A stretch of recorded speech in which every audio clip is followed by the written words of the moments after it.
Generally, with the eyes, we focus in a narrow band. And in fact, the eyes are, we've been doing that for so many thousands and thousands of years that the eyes have actually changed for that. Mm. And that you've probably heard of peripheral vision. Yes. This is actually something that can be developed as a skill, but most of the time, the training for kids, an example of that would be television. And so the television is across the room, or it may be, in fact, on your cell phone right in front of you, and you're missing everything else that's in the peripheral.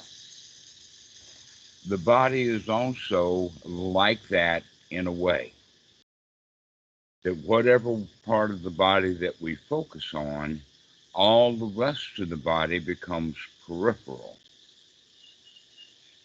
unless you begin to train the mind to not focus too strongly on any one particular point so that the focal point of either the eyes or the body allows the peripheral to be much larger and take in data. An example is that I watch out of the corner of my eye, even though I'm looking at you.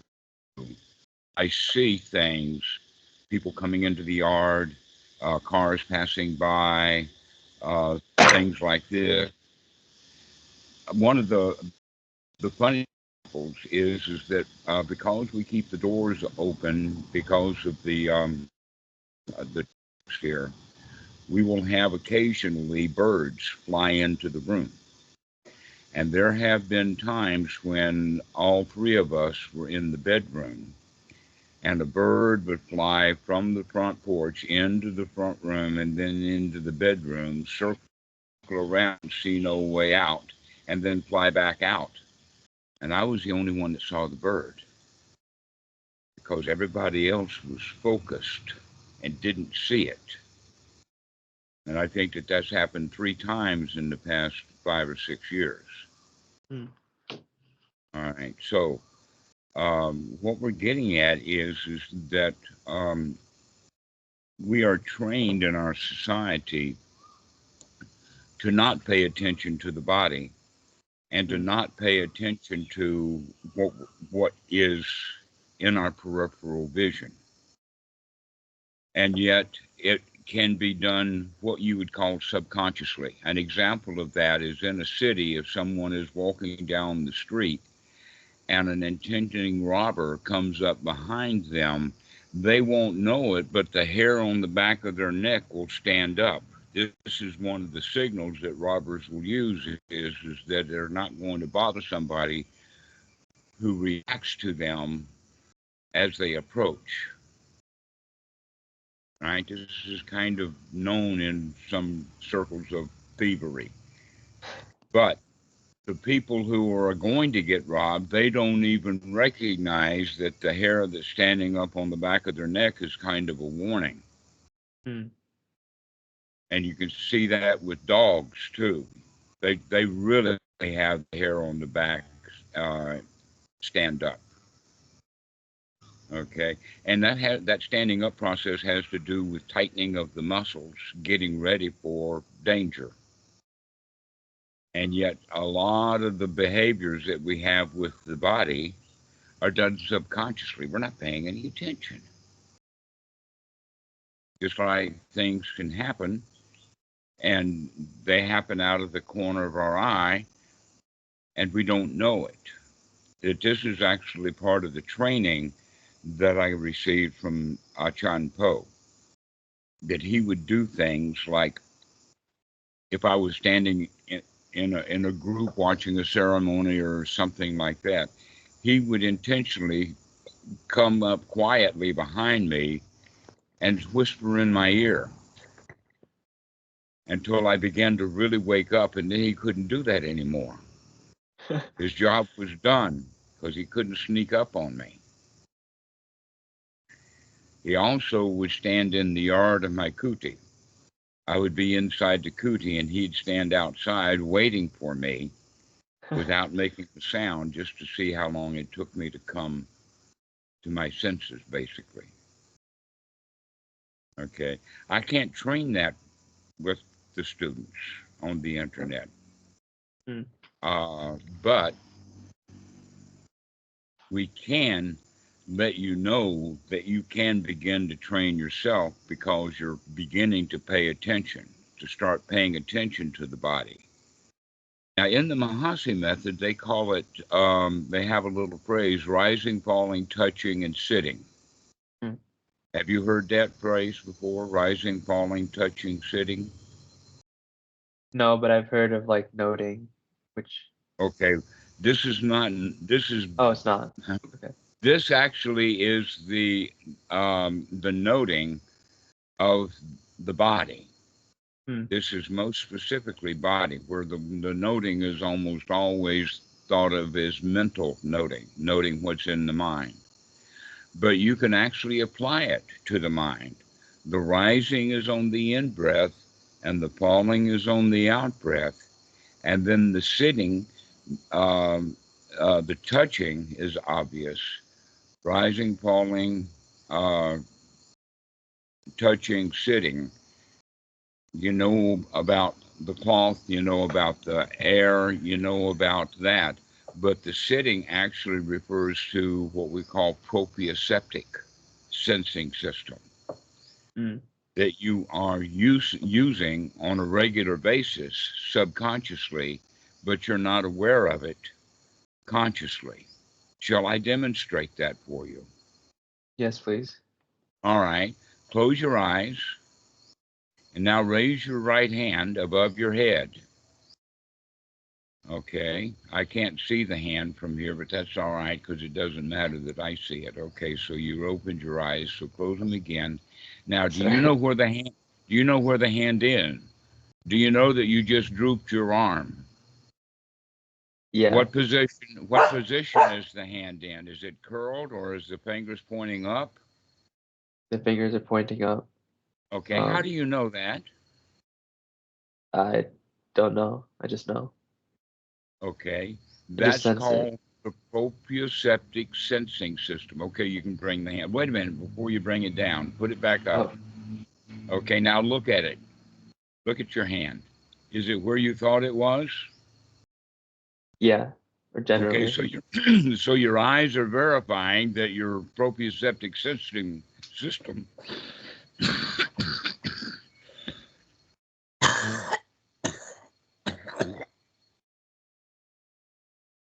Are you all right? So, well, now that I can clean that out, yes. So that the eyes are verifying that your proprioceptic system is working. However, very few people either know about it or pay attention to it. So start paying attention to your posture. For instance, right now, without looking or thinking about it, what are the position of your feet? Are they flat on the floor, touching the floor on the palms? Do you have them cross-legged at the ankles? What position are your feet in? They're straight out, but my toes are on the ground, not my heels. All right. Are your knees spread, or are your knees close together? They're spread. Okay. So you're beginning now to pay attention to the posture you're in. Mm-hmm. This is what we mean by being aware of what we're doing, especially when the body is moving, like grasping and reaching and touching and adjusting our posture and all of that kind of stuff, to learn to become aware of where the body is in relationship spatially.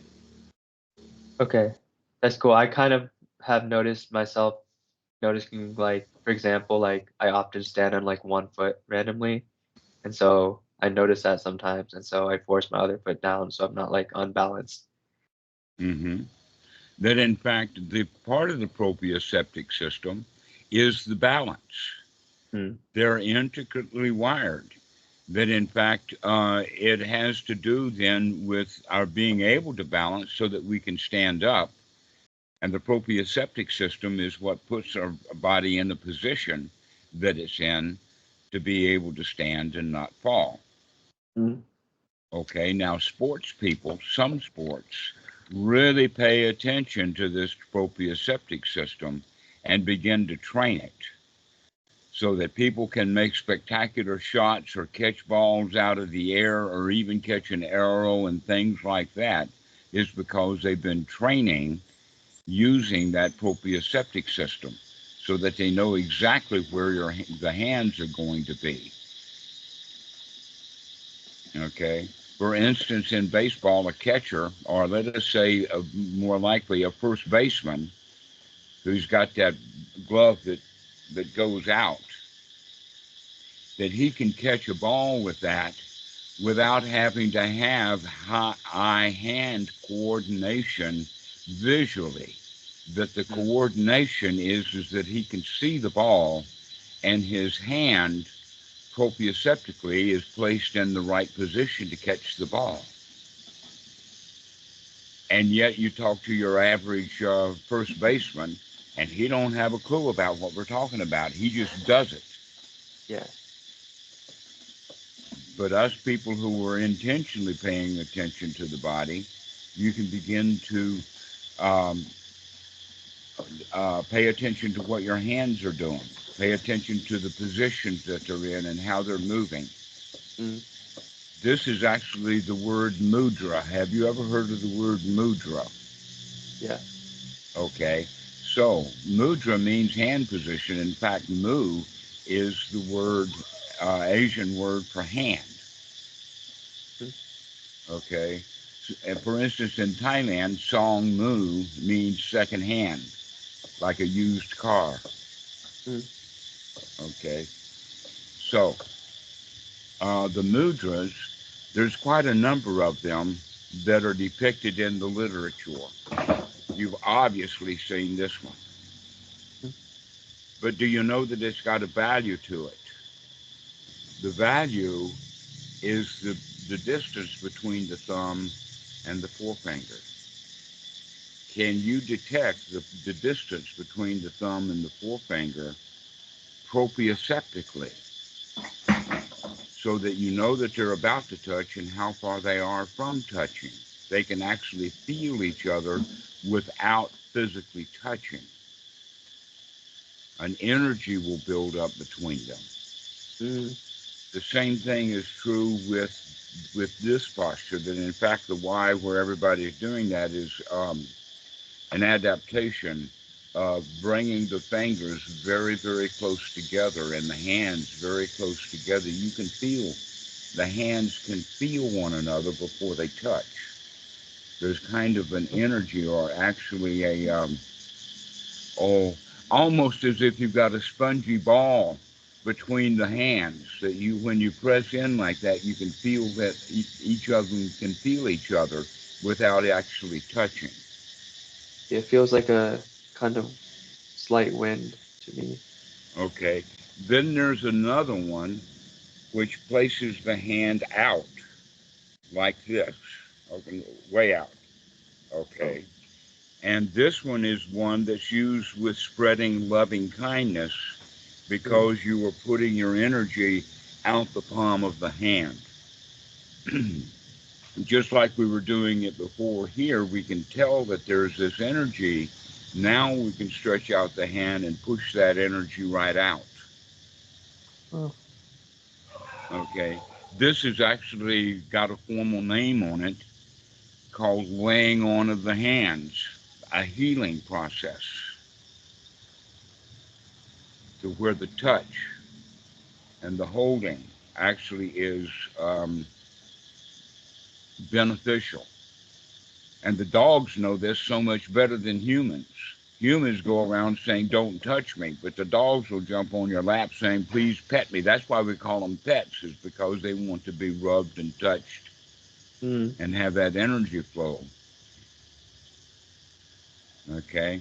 Somehow or another, though, humans have gotten very selfish in the way of trying to get away from it. We don't want to be touched because the touch may, in fact, be dangerous or might be painful or whatever like that. And so becoming aware of the body in this way.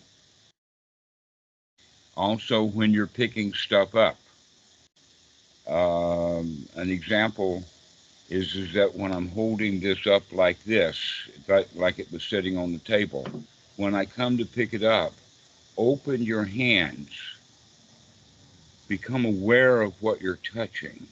And then when you do touch it, what's the first part of your body that touches it? Is it this finger or is it this one? And then notice that you're holding it not in the sense, see, when people mostly hold things, they pay attention to the object itself. And now we're going to start paying attention to the touch of the object. What does it feel like to hold the object in our hand? Where are we touching it? What is the interaction between the skin and the object? Most Do we have people are to, not aware of that. Go ahead. I said, do we have to like describe it in words? Like, I don't know if I could describe it exactly. Like if I'm touching my phone right now. Mm-hmm. Well, it's got a whole language of its own. English is not very good they've got just a few words like touching and pressure and things like that. But in fact, there's a wide variety of sensations that we're not paying much attention to. Mm. Okay. And as you mentioned before we started talking about this, is that we normally pay attention to just one area of the body without being able to expand that so that we can be aware of the whole body. The whole body.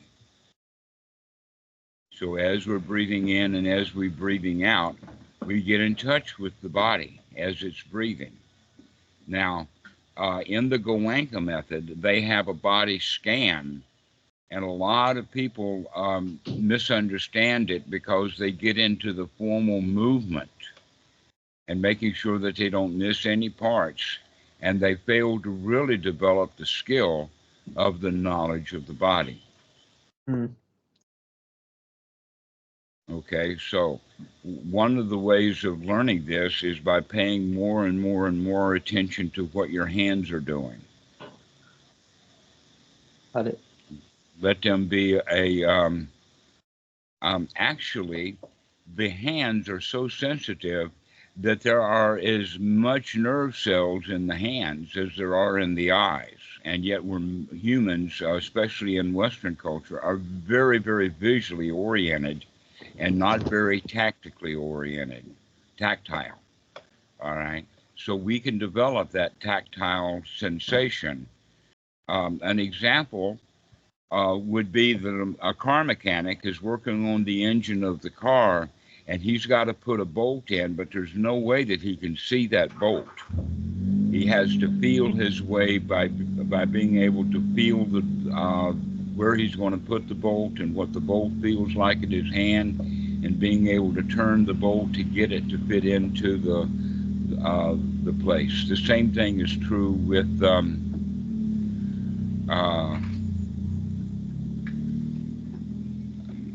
working under the dash of the car. Mm. You can't get your head under the dash of the car, and so good mechanics can see with their hands because they've trained that way. Got it. Okay, and yet most people are not able to do that. They're not able to feel with their hands as if the hands themselves were the eyes.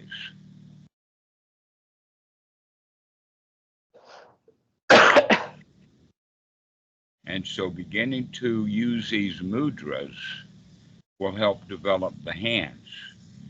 Now, in the Sutta number 10, it talks about this in the sense of grasping, reaching, touching, all of that kind of stuff, to start paying attention to what the hands are doing. Mm. For instance, right now, Lucky is sitting here. She's gotten the habit. I mean, she's really smart in a way. She's an average dog, really dumb and all of that kind of stuff, the way dogs are. but she has it that when I put the headphones on and I'm talking when I'm sitting at the computer, she always comes to close by because my hands are free when I'm talking. If I'm actually typing or doing something on the computer, then my hands are used on the computer. But when I'm talking to you, I don't have much to do with my hands, and so Lucky has come here so that I will touch her, pet her, scratch her. And another thing that I'm doing is that I'm using my hands as eyes to look for ticks Mm. and removing the ticks and doing that while I can talk to you. And so I'm using my hands as well as my eyes and my mind all interchangeably. Got it. That in fact, I just got a tick. Here's one right here. Oh, this is big. Yeah, there it is. It's in that hair group. So um, this is something that we can begin to develop so that we are, let us say, expanding our awareness, that we're including everything. This is what is referred to actually as samadhi, is when we are all encompassed. We're bringing everything in as opposed to concentration, which is basically narrowing our focus and bringing it down to a tight point. Mm. That if we're going to use the word concentration, what we need to do with that is to talk about it in the sense of repetition, repetitive, doing it over and over and over and over again. Mm.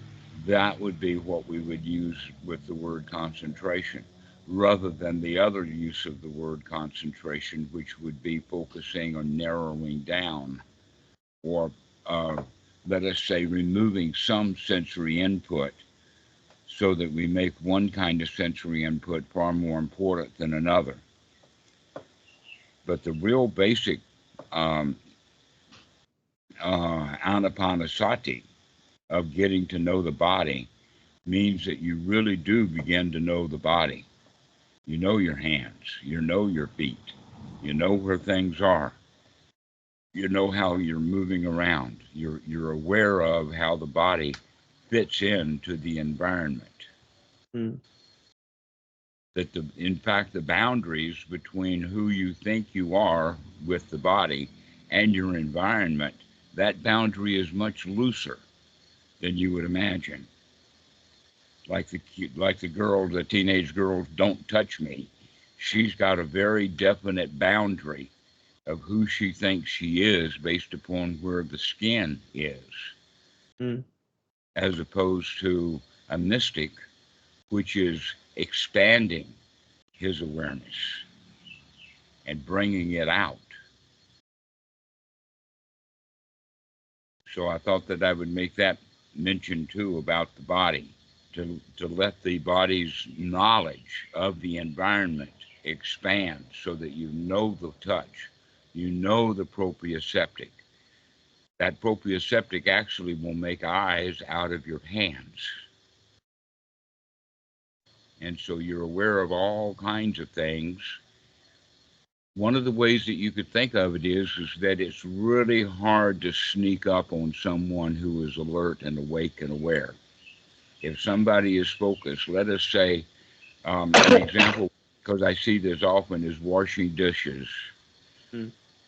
That it's happened. In fact, it happened in a kind of a detrimental way. I was at Wat Suan Mok at the International Meditation Center there, and some Thai woman was washing the dishes, and she got really spooked out and freaked out when she recognized that I was in the room standing right beside her, because she was not aware of what happened. I mean, someone who had been work alert, aware, would have known that I was in the room when I was on the other side of the room just coming in. But most people are so focused, they're so concentrated on the washing of the dishes that you can walk right up beside them. You can even put your face right next to their head, and so that when they turn their head, there you are. Right now, that also has to do with moving easy, moving quietly. All right, that comes out of walking meditation. That when people are doing walking meditation, they wind up walking softly. They don't make a lot of noise. And so this gives rise to the magical belief within Buddhism that some monks can fly. They floated into the room because they just walk in naturally, quietly. And when someone is not paying attention, they can get abruptly surprised. They'll jump almost right out of their skin. You so like that. Where did you come from? Well, how far back in the past do you want to know? I came from the other side of the room. You just walked over here and you weren't paying attention. All right. But you, now that you know this, you can wash dishes and people cannot come into the room and come right up to you without you knowing it. So you're going to start paying attention. This is actually the training that Achan Po gave me. Was he would walk right up to me, and I started to pay attention when he was there. So like And now I know somebody's in the yard before Lucky does. That Lucky likes to bark at strangers. I mean, she's a guard dog. wow. But I'm a better guard dog than she is. I'll know Yeah. something's happening before she does. Unless I'm concentrating. I can get lost in the computer, and then when she jumps, then I'll recognize that she was faster than I was. But generally, that's not the case. Generally, I'm more alert than she is, and it's her job in her It's like a mind. competition. No, it's not. Well, it's not really a competition. It's a happy competition, and Yeah. she probably doesn't even know that I'm aware of this. She's just out doing her job. But I'm out doing mine. And what is my job is to be aware, to be alert, to be awake, to know when things are going on. So like when I'm just going about my day, just be aware of my body and how it's reacting with the environment is what you're saying. Mm-hmm. Okay. And we can train for that. This is the Anapanasati training. Mm. That we train not just the mind, but when we're training with the breathing, we're training the mind also. To breathe in long and to breathe out long requires a mental training. When we investigate or examine the body, in fact, we do that at the time when we are breathing in long. We know. How do you know you're breathing in long? Do you stand in front of a mirror and watch your breathing? No, you can just sense it, No, you feel it. feel it. Yeah. You feel it both with the touch and also the proprioceptic, that you can feel when the bones are moving out. You can feel when your shoulders rise. You can feel when the diaphragm lowers.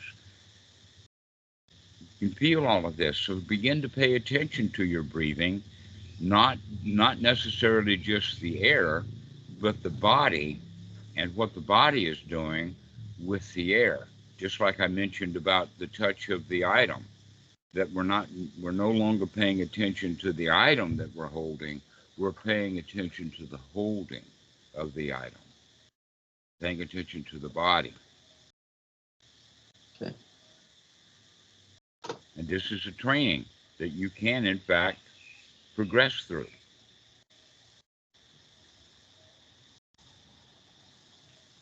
It's a soft, easy training. It's not hard like martial arts, but it's an easy training. You don't have to move much, but you do remember to look at what you're doing. For instance, right now, you're not paying attention to your hands. What are your hands doing right now? One of them is scratching my leg, and the other one's just laying on my lap. All right. There you go. I congratulate you for not looking down. A lot of people would look down to see what their hands are doing rather than letting the hands themselves know what they're doing. Mm. So we're spending today a whole lot of time on that first part of the Satipatthana called the Kaya Nupassana, to know the body. Now, the whole point of knowing the body and having this knowledge of the body is so that you can relax the body Mm. and have the body relaxed. So you've already been talking about the tension, and you've been watching the tension kind of, let's say, dissipate or melt away. That's good. But watch also parts of the body that would be tense that you're not even aware of, so that you can relax that. Like, for instance, how's your neck right now? It's a little tense. Hmm? It's a little tense. It's okay. It's just there. Yeah. Hmm. But you don't pay attention to your neck very often. This is part of the reason why the scanning that Goenka has some value, is to visit the various parts of the body. But you don't have to do it in any particular order. That in fact some parts of the body are far more important than the other parts of the body. For instance, the sitting, when you're sitting, what does your buttocks feel like on the chair? How about the lower part of or the upper part of the leg between the waist and the knees that are sitting on the chair? Do you notice the difference between the part of the leg that's sitting on the chair at the chair's edge, and then the next little part of the body where the leg is hanging off and not touching the chair? These are all kinds of little things that you can begin to notice, and you can begin to nourish the body. Touch it with your hands. Get a feeling of sensation. Then, in fact, this is what this is, and these things is sensation that is very pleasant. The touching of the body is really, really pleasant. This is a great deal part of what sexuality is people want to get the pleasure of the body, but they think that they can only do it at certain times and certain places, rather than you can actually experience the hands anytime. You can feel how nice it is that they feel, to touch, to experience. There's another mudra that's called touch the earth. And imagine that the monk is sitting with his hand down like this over his knee, and that we can use this one finger here to touch the ground, to touch the floor. Sorry, give me This one is minute. this one, the middle finger, the longest Oh, one. Okay, the one that would be, if you were putting your hand like that, what would be the first finger that would touch? Okay, and so Taoism? when you're draping it over like that, then where is the floor? Can you touch the floor with that finger? Mm.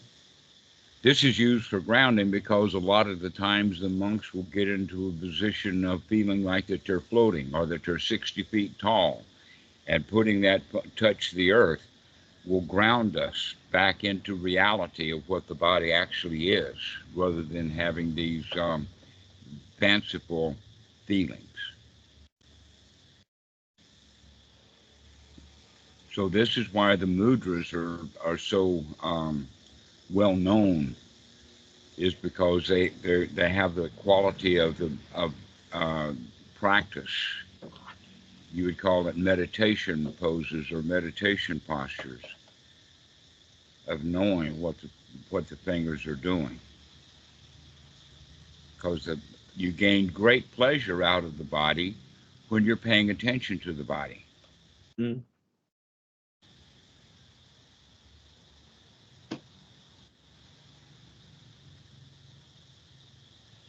So this is Kaya Nupasana, paying attention to what the body is doing, paying attention to how the feet feel, paying attention to whether they're swollen a little bit or whether they're small in the sense of not having a lot of fluid. And all of this is by sensational touch, not by looking at it with the eyes. Mm. You look at it from the inside, I guess is the way of saying it.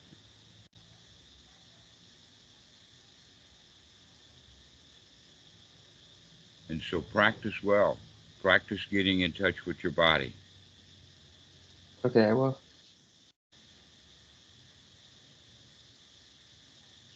I had a question. You like mentioned like specific mudras are there's like energy that goes between your hands or like you give to other people. Like, where is that energy coming from? Well, you're alive. You're full of Mm. energy. You've been eating food. You've been eating sugar. You've got energy. All right. And that energy can manifest itself and that you can feel it. Like I said before, we don't have good language for it. English is a very cerebral language. It's not a very touchy-feely kind of language. But we can investigate and develop the skills of touchy-feely. Begin to get in touch with what the body is doing. Some people do it naturally. Some people do it because of circumstances, but most people don't. They never really get in touch with their body. They live in it, but it's like living in an apartment you know nothing about. Mm.